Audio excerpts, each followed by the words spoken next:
allez tous très bien. On se retrouve aujourd'hui pour vous parler de mes 3 dernières lectures. La première c'est Passé pas si simple de Linda Catherine, donc c'est le tome 1 dans le noir. C'est de l'auto-édition et je l'ai lu en numérique, je vous mettrai la couverture en couleur etc. ici. Dans cette histoire, on va suivre une jeune femme, Alix, qui va déménager en Suisse pour avoir un boulot. Elle va en trouver un à Rides et en fait elle va se faire engager comme assistante de vie alors que c'était pas du tout le métier qu'elle désirait faire. Et donc elle va être l'assistante de vie de Daryl, qui est un jeune homme qui suite à un accident est devenu aveugle.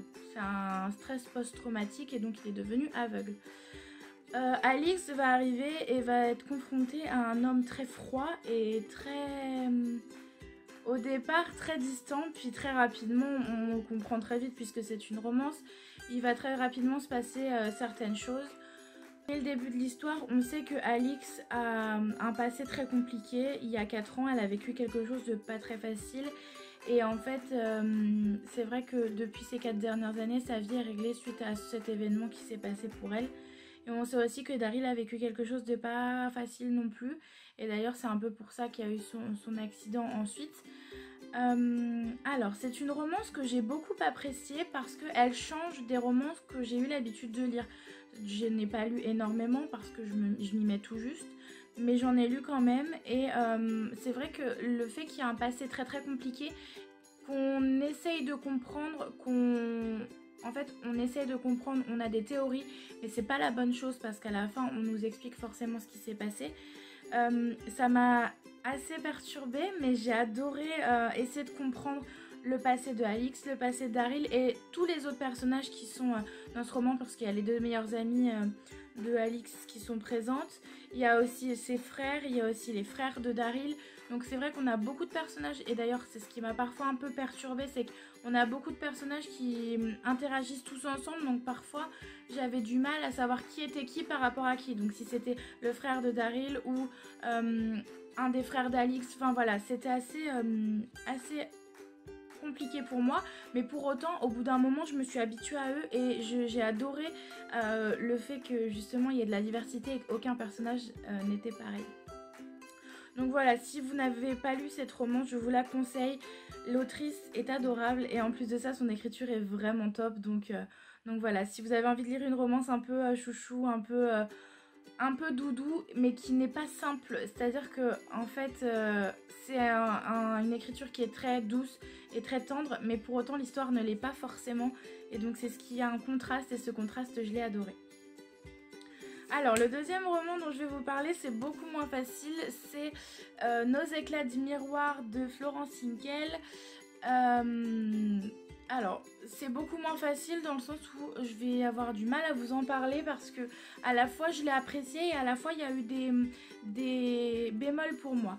Dans cette histoire on suit Cléo qui a 15 ans et qui décide d'écrire dans son journal comme si elle écrivait à Anne Frank. À savoir que Anne Frank dans son journal commençait par Chère Kitty, donc Kitty étant son amie imaginaire. Donc elle commençait par Chère Kitty et elle finissait ses lettres par À toi Anne. Et là Cléo a fait quelque chose qui moi m'a choquée. Alors je sais pas si ça vous a fait pareil pour ceux qui l'ont lu, mais c'est à dire que Cléo écrit Chère Anne, écrit son texte et répond, enfin et signe À toi Kitty. Alors se mettre dans la peau de l'ami imaginaire d'Anne Frank, j'ai trouvé ça très perturbant et ouais, comme je disais, ça m'a un peu choquée au départ. Après j'y faisais plus attention, donc forcément ça ne me choquait plus puisque je n'y faisais plus attention.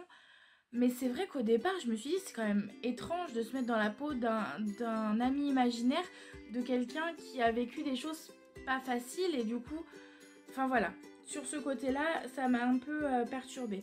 Ensuite ce qui m'a aussi perturbée, c'est que Cléo s'identifie à Anne Frank. Cette personne s'identifie à un symbole entre guillemets et s'identifie à quelqu'un qui a vécu des choses horribles. Alors ok, la vie de Cléo n'est pas très simple, mais jamais elle vivra ce que vit Anne Frank en fait. Alors oui, il y a certains questionnements qui se rapprochent, certains questionnements de Cléo qui se rapprochent de ceux d'Anne Frank, mais non. Alors point positif, l'écriture de l'autrice que j'avais adoré dans Le Grand Saut et que donc j'aime toujours dans ce livre puisque l'écriture de l'autrice ne change pas.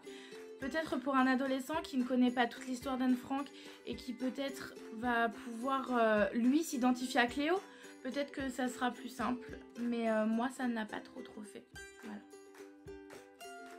Le troisième roman duquel je voulais vous parler, c'est Délices blancs pour Eva de Marie H. Maraté chez les éditions de Plume Solidaire. Encore une fois, je vous mettrai la couverture en couleur, etc. ici. Alors, c'est un tout court roman de 65 pages dans lequel on découvre Émilie, une jeune fleuriste qui va prendre une commande un soir juste avant la fermeture et qui va un peu bâcler cette prise de commande pour la Saint-Valentin. Voilà. Cette commande, c'est un bouquet de lys blanc pour Eva qui habite au 17 rue de l'Étoile, il me semble, à Aix-en-Provence. Et le destinataire a juste noté Monsieur K.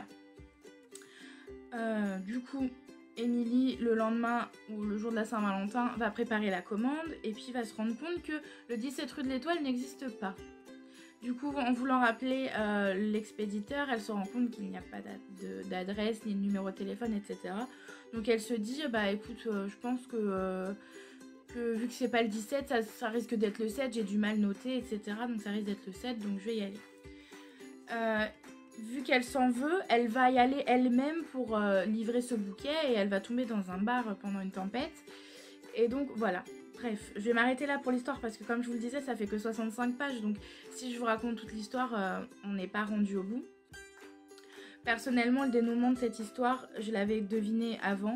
Je pense que j'ai déjà lu un roman un peu de ce style-là. Donc c'est vrai que pour moi, ça semblait logique entre guillemets. Et du coup, j'ai aimé.